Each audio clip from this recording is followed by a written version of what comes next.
With reoccurring ammo shortages and a growing interest in self-defense, I put together this low ammo training video companion to complement the physical range handbook. Some people are visual learners and may even be brand new to the firearms world altogether. This book is for new shooters who seek guidance and self-improvement from a beginner's standpoint.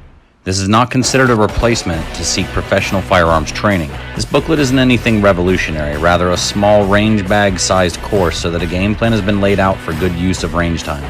This is simply a where-to-begin process for the concerned citizen. Inside, you will find 14 instructional pages that can be read alone or directly to others, guiding you through a drill process from safety to dry fire practice, and then on to live fire drills, including 2 timed tests. This book will help you get to know not only your firearm, but your gear and its configuration.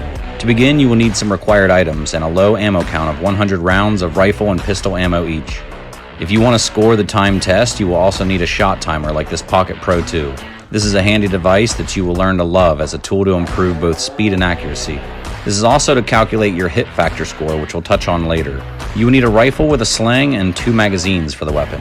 Next, you will need a pistol with 2 magazines and a matching pistol holster. Last thing, you'll need a duty belt of some sort with at least 1 pistol and 1 rifle magazine pouch. I also wanted to mention that this course can be done using a .22 caliber rifle to save even more money. I bought a Glock 44 as well, which is a training clone of my Glock 19. If you buy the .22 caliber rifle, be sure to use the Smith & Wesson since it's the only version that has an actual bolt catch. They own the patent for the bolt catch on the .22 AR action. Last thing you'll need is 2 targets like these IPSC targets. These are broken down into 3 zones, an alpha zone, which is your vital organ zone and the highest probability of a threat elimination, a Charlie zone, which will most likely stop a threat but isn't considered lethal. Finally, a delta zone. This would most likely leave the threat injured, but still able to remain a serious threat to you and other innocent people. Anything off of this target is considered a mic or a miss, which is definitely unacceptable. Moving on to page 3, we have to cover the most important fundamental of shooting, which is safety. The first safety tip is the most important. Never ever point a firearm at anything you don't want to damage, destroy, or kill. I see people all the time get relaxed or distracted and neglect their muzzle awareness. If you see someone doing this, it's your duty to make them aware of their unsafe action. If you need to move around with a rifle, place it on safe and you can rotate at a low ready with the muzzle pointed at the ground with your finger off of the trigger. This can be done as well at the high ready. Always remove your magazines and clear your weapons before you show up to the range and before you leave the range. All ammunition, whether in a magazine or not, can be loaded at the range when the weapon is in a safe direction on the firing line. Always keep the weapon on safe and your finger off of the trigger unless you have a target in sight downrange and are prepared to fire. If ever handed a firearm by someone else, place it on safe, remove the magazine, and clear the weapon facing downrange. People share their firearms all the time and will tell you it's not loaded, until it is, and they forgot, which causes accidental discharges, sometimes fatal ones. After a firing drill, bring the firearm back into your workspace on safe and visually check your rear and left with your firearm pointing in a safe direction. Again, if you see any unsafe actions, do not hesitate to inform the shooter in a mature manner and be mature if you're the one who gets corrected.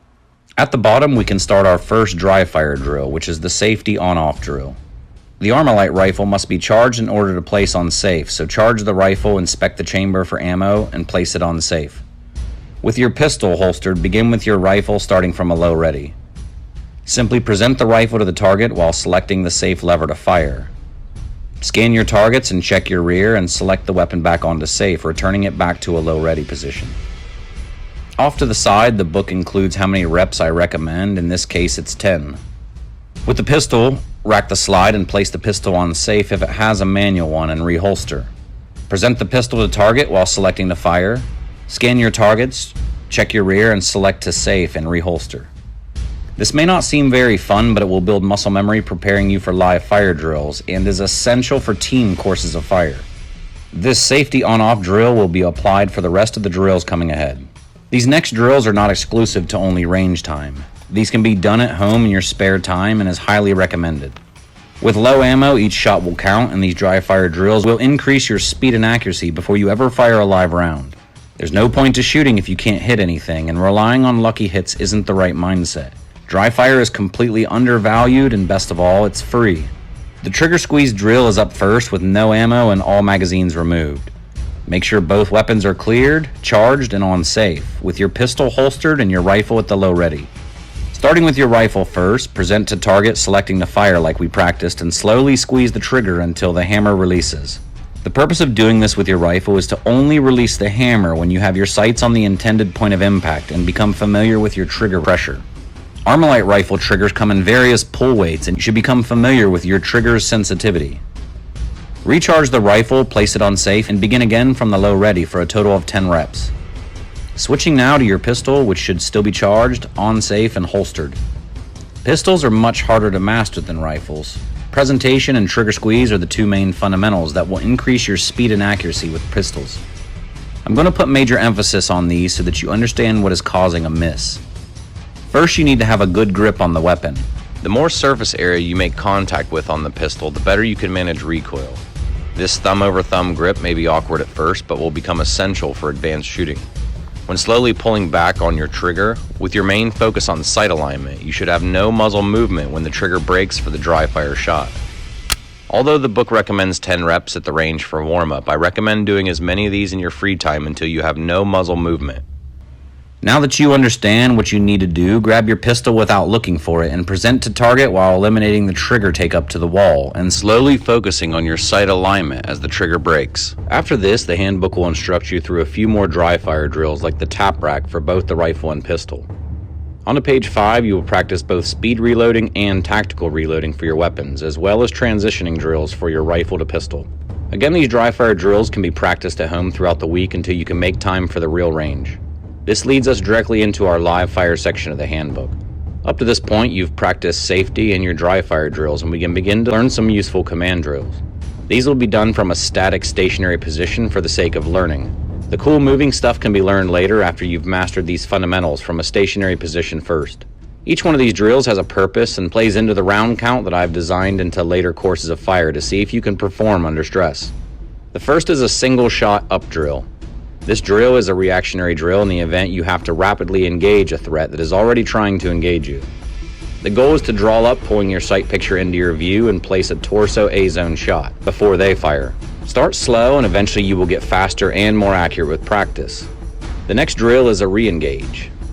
This is in the event you have engaged a threat and they are still able to surprise attack you even after you wounded them. This is where you place one additional shot before they do. Again, speed is key with accuracy still in mind. Next, we have a headshot. This is one single shot to the T-box, which will come in handy since we live in the day and age of widespread body armor. The goal is to impact the eye sockets or nose cavity to inflict damage straight to the brain. Also, the threat may be behind cover, and this may be the only place you have to engage the threat. You'll need to understand height under bore if this shot is taken up close as well, so that you impact the T-box correctly. Now, using only single shots, especially with pistol calibers, won't always stop a threat. We can learn multiple shot drills now. First, the controlled pair, which is two well-placed, accurate shots to the torso A-zone. These should be as tight as possible and also simulates control for taking distance shots where you would have to realign your sight picture to impact after your first shot. Up close accuracy isn't as important as speed is, so a hammer pair, also known as the double tap by the old timers, will be two fast-paced shots again into the A-zone of the torso. You may not get them both into the A-zone if you rush, but over time you will be able to master both speed and accuracy performing a hammer pair. This has become the standard response to threats since one shot usually doesn't do the job. The failure drill is a 3-shot command drill in which you will basically perform a hammer pair into a headshot. With body armor and juiced up drug users, it may be wise to inflict 2 shots to the chest A-zone and 1 shot to the head to make sure you did lethal damage to avoid re-engagements. I included a zipper drill for fun, which we won't use in this book, but starting in the pelvic region and elevating your shots with a finishing blow to the head can be very effective if practiced. Another drill we won't use in this handbook is the NSR, or non-standard response. This is basically a controlled burst of fire into a threat that is closing in on you and won't go down. There are plenty of videos online of criminals failing to stop, and a partial mag dump may be necessary in real life. Last is the box drill. This simulates not one but 2 threats that need to be engaged. Because we want to hit them both as fast as possible, we will put a hammer pair into the first chest A-zone, another hammer pair immediately into the next threat, in which they may fall or fail to go down, where you will also apply a headshot. And because the first threat has been left neglected and may be trying to counterattack, you will then come back and apply one last headshot to finish the drill. Now that we know what these are, let's move on to the live fire section, where we can finally test out all of our dry fire practice, since we must learn to manage real recoil. Now that we're starting the live fire section of the book, remember to follow all basic firearm safety rules that we covered in the beginning. Returning back to reloading drills, this time with live ammo. Your ammo setup will be 2 rifle mags, 1 empty and 1 with 10 rounds, and your pistol setup will be the same. Starting with your rifle, lock and load 1 10-round magazine, place the rifle on safe, and perform a tactical reload to your empty mag. With one in the chamber, upon firing empty, the magazine feeder will come up, causing the bolt to lock to the rear, which will provoke a speed reload. Starting from low ready, present the rifle to target and fire a well-aimed shot into the A zone. Bringing the rifle into your high ready workspace, perform your speed reload. Once the speed reload is locked and loaded, return to target and place a second well-aimed shot on target to the A zone. Scan and check your rear, place the weapon on safe, and reset the drill by performing a tactical reload to your empty magazine that's on the ground. Remember, there is still a round in the chamber from the full magazine, so all you'll need to do is swap to your empty magazine and place your loaded mag back into your reload location. These 10 rounds will get you 5 total reps, since this is a fire reload fire drill. Place your rifle off to your side and lock and load 1 10-round magazine into your pistol, and then perform a tactical reload to the empty magazine, so that upon firing, your slide will lock to the rear, signaling it's time for a speed reload. With the weapon on safe in your holster, you will present the pistol on target and fire a well-placed A-zone shot. Upon slide lock, bring the pistol into your workspace, keeping your eyes on target, and remove the empty magazine. Insert your speed reload magazine and tap rack the weapon into battery, driving the pistol back on target for another well-aimed shot into the A-zone, using all of your pistol fundamentals you practiced. Scan and check your rear, place the pistol on safe, and perform a tactical reload back to your empty magazine that's on the ground to reset the drill from a holstered ready. After 5 reps, you now know how to do live speed reloading drills. Take your time while doing these drills. In time, you will get faster and your economy of motion will get better. If you go too fast, you could miss the magazine well, wasting more time than actually slowing down and doing a proper reload. Always remember, slow is steady and steady is fast. Here you can lock and load 1 10-round magazine into your rifle, and then perform a tack reload back to your empty magazine. Place it on safe and lock and load 1 10-round magazine into your pistol, and then tack reload it back to your empty magazine as well. With the pistol on safe, if it has one, reholster and begin this drill with your rifle from the low ready position and perform a controlled pair. To execute this drill, you will present your rifle onto target, selecting to fire, and place 2 shots into the A zone. Since the rifle bolt will lock to the rear after the first shot, only having 1 round in the chamber, the second shot will not respond. At this time, select to safe and move your rifle out of use, immediately unholstering your pistol. As you present to target, select to fire and place the last shot to finish the controlled pair into the A zone, and you're finished. You must always finish the required shots for a command drill, even if that means transitioning. Inspect your primary weapon's condition after realizing it needs reloaded. Place your weapon on safe, reholster, and reset the drill.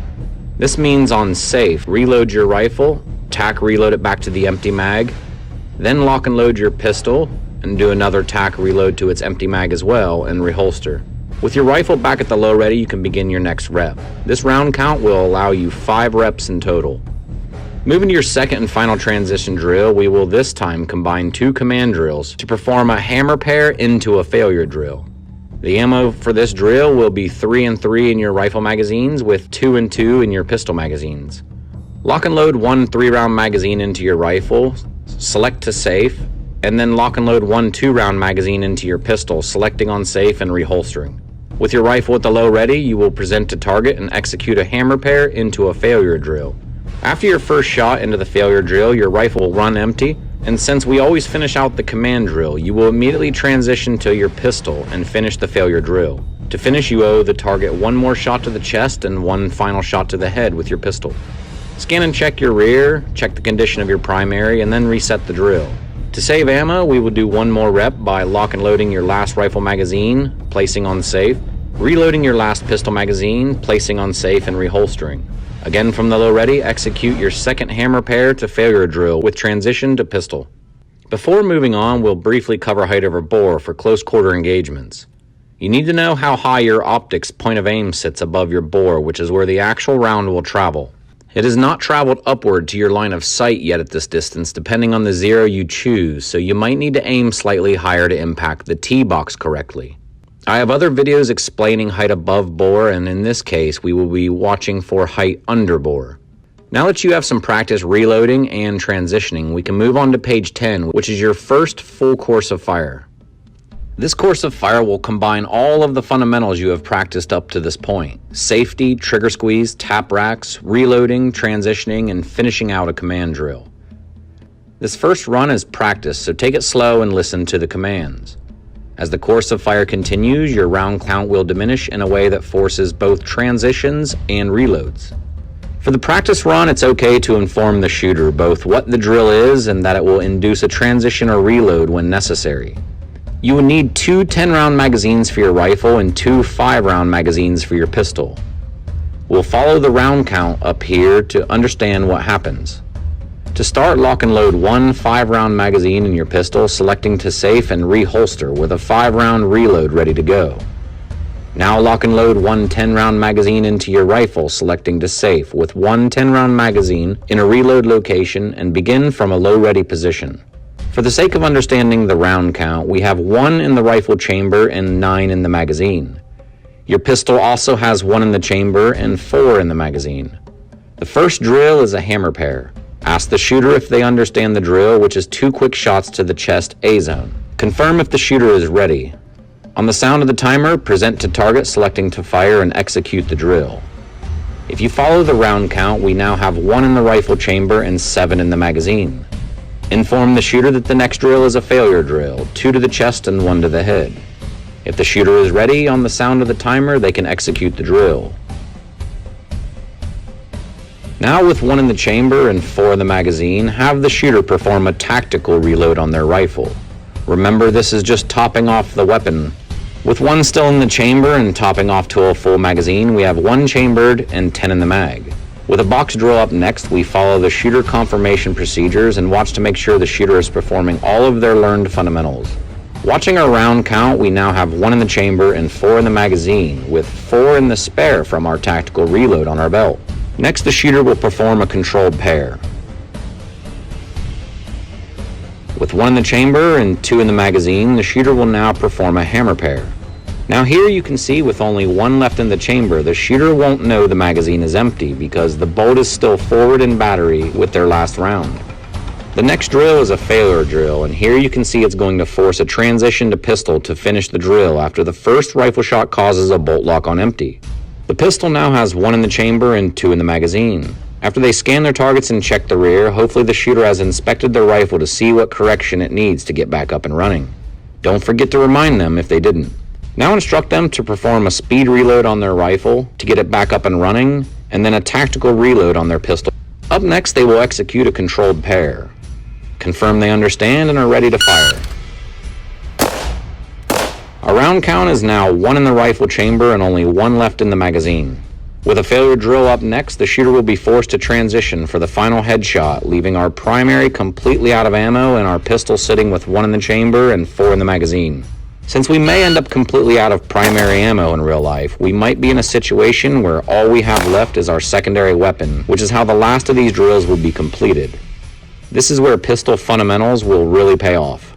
At this point, if our weapon was to run empty in the middle of a drill, it would require a speed reload on our secondary, since we're completely out of rifle ammunition. Up next, the shooter will execute a headshot. As the shooter performs the final failure drill, hammer pair, which will force a pistol reload, and a final headshot, all ammo will have been expended and course of fire 1 is complete. Make sure all weapons are cleared and on safe before coming off of the firing line, and use this time to correct any fundamentals or gear issues the shooter may have.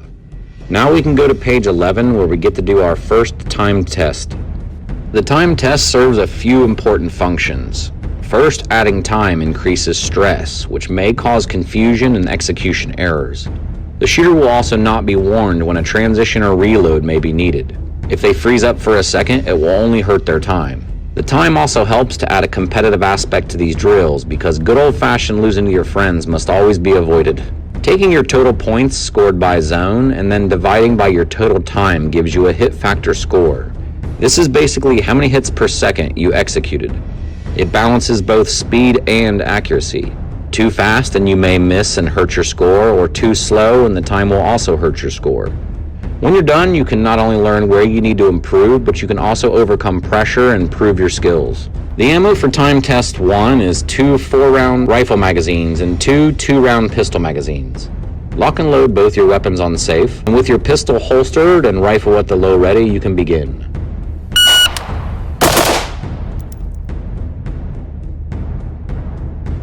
Simply write down the time and move on to the next drill. Shooter ready? Ready.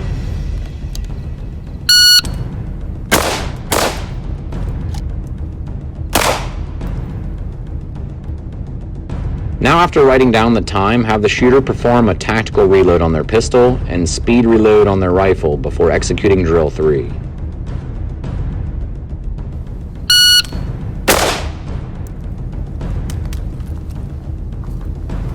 Write down the time and have the shooter finish with the 4th and final drill.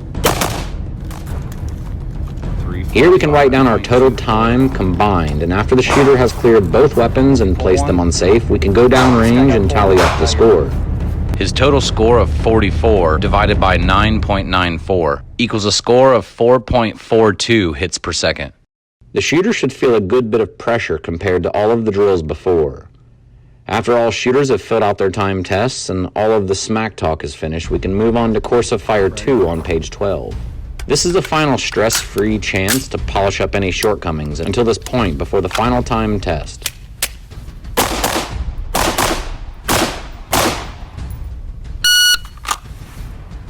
On page 13, you will find the final time test. This will be your last chance to correct any frustrations and possibly even get the best time. Maybe even having a prize for the best hit factor score at the end of the day would encourage the shooters to push themselves. This is the last page, and you should have some extra rounds left over if anyone wants to practice any of the previous drills they had a hard time with. Included in the book are some blank print pages to make copies of the time test cards to hand out. I hope this video helps guide yourself and others through this low ammo beginner handbook. If you don't have this book and want to pick one up, just go to the link in the description. If you go and pick up one, I want to say thanks because it took a while to make this and it helps support me create video content for you.